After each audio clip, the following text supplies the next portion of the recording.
Olá, amigos, mais uma vez trazendo algumas informações e notícias sobre esse complicadíssimo mundo jurídico brasileiro.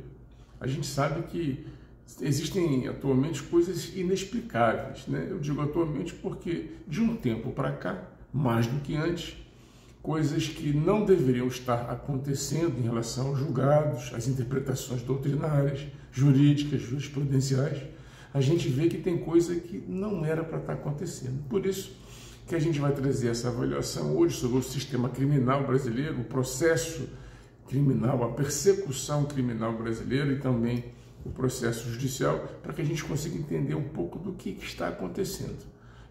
No entendimento de muitos juristas, tem muita coisa errada. Então peço a você que tem interesse em continuar nos assistindo, se inscreva no nosso canal, dá um joinha, manda para os amigos, curta, compartilhe para a gente poder ampliar mais as nossas conversas, desse nosso bate-papo. Então vamos lá.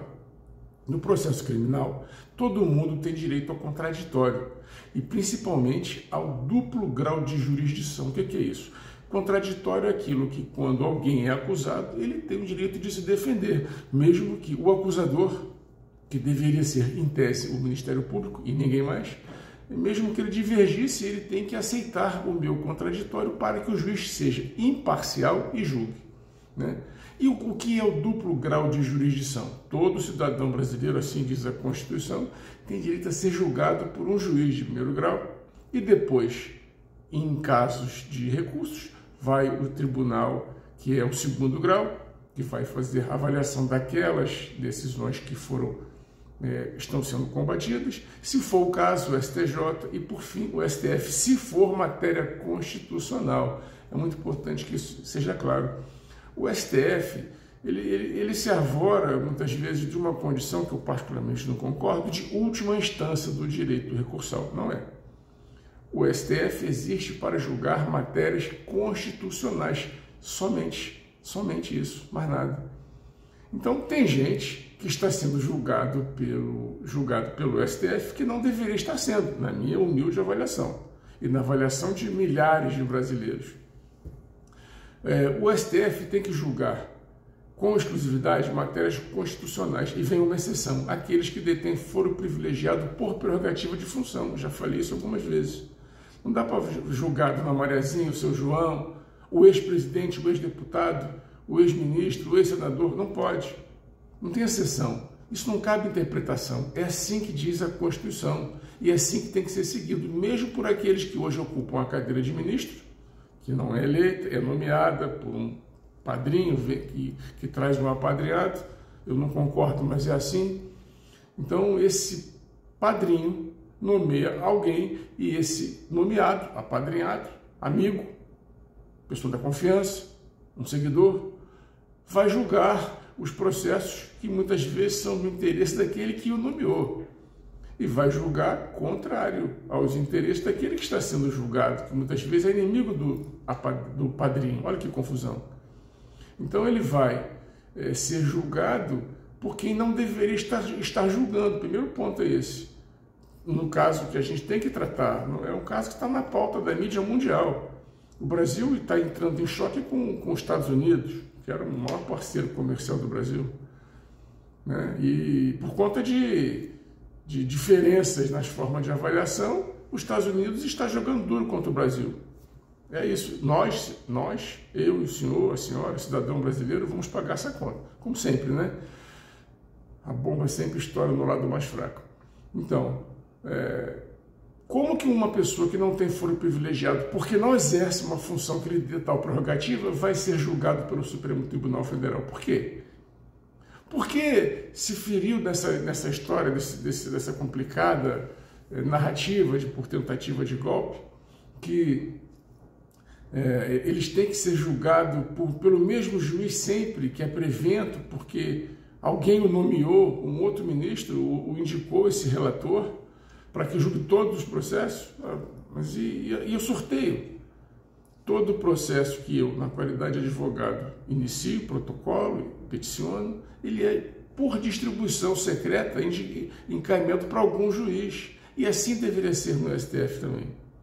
Então, tem muita coisa que a gente não entende. Bom, Pelo menos juridicamente não tem nenhuma forma de se entender. Politicamente a gente entende que são os aconchegos das vontades, das pretensões dos políticos, padrinhos com os apadrinhados, que resolvem avançar da linha do julgador jurídico, neutro, imparcial, natural, para a questão do cunho político, em que pese a gente perceba tantas contradições dos próprios ministros do STF, quando dizem que tem que ser imparcial, mas são parciais, quando escolhem um lado.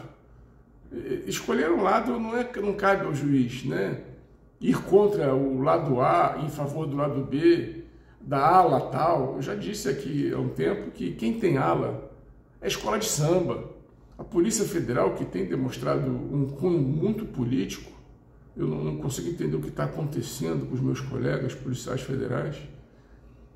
Assim, está muito político, está muito claro.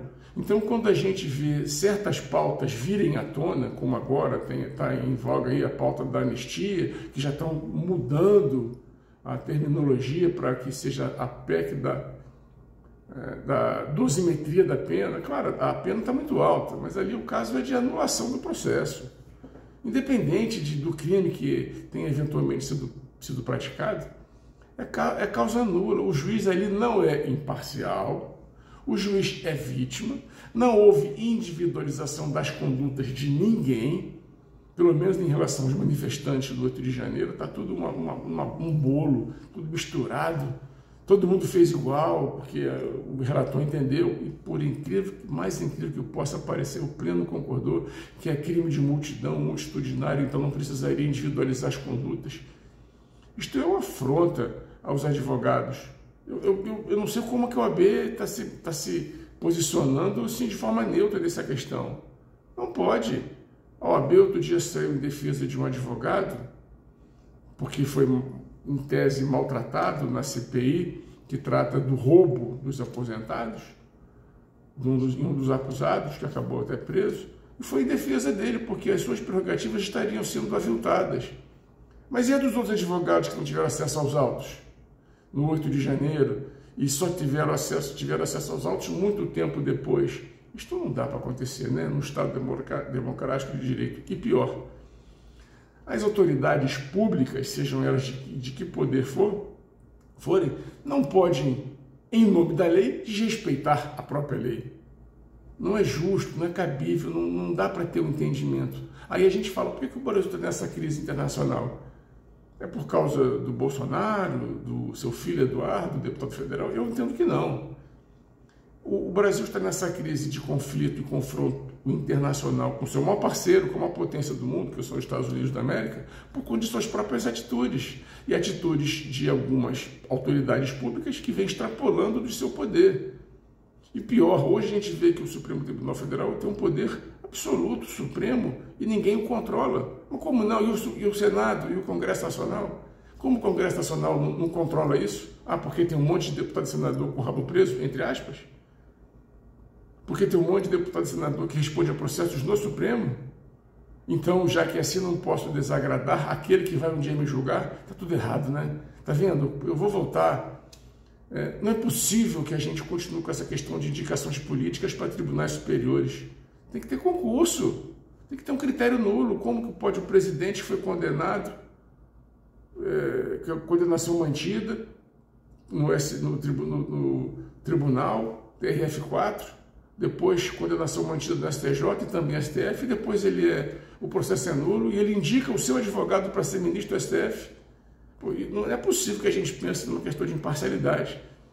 E o Senado acabou indicando, aprovando, ratificando a indicação, que foi o mais surpreendente, pessoas, inclusive, do outro lado, a falar, já que eu vou perder, não tem jeito. O Brasil está numa crise de identidade, crise enorme.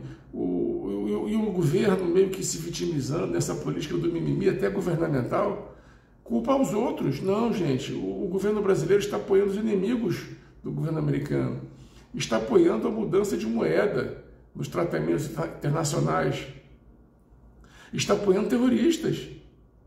Como que o governo americano vai encarar um governo, em tese amigo, que apoia os seus inimigos? apoia o Maduro, que está condenado na visão americana pelo tráfico de drogas, pelo narcoterrorismo, apoiando o Hamas, vitimizando pessoas, com atitudes inclusive antissemitas. Então, assim, não é dizer que o governo americano está perseguindo, não.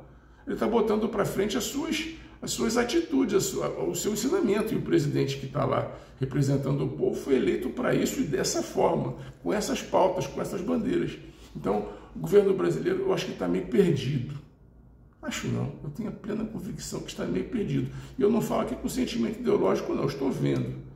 É muito importante a gente, para finalizar essa história, mais uma vez peço, curta, compartilha, manda para os amigos, né? Se inscreva no nosso canal.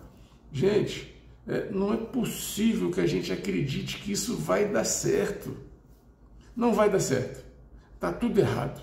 Então a gente tem que voltar, dar um passo atrás para poder depois dar um passo à frente e avançar. O Brasil está numa crise de identidade e é importante que a gente retome o controle do país. A identidade tem que ser preservada, mas também a independência dos poderes não pode faltar jamais.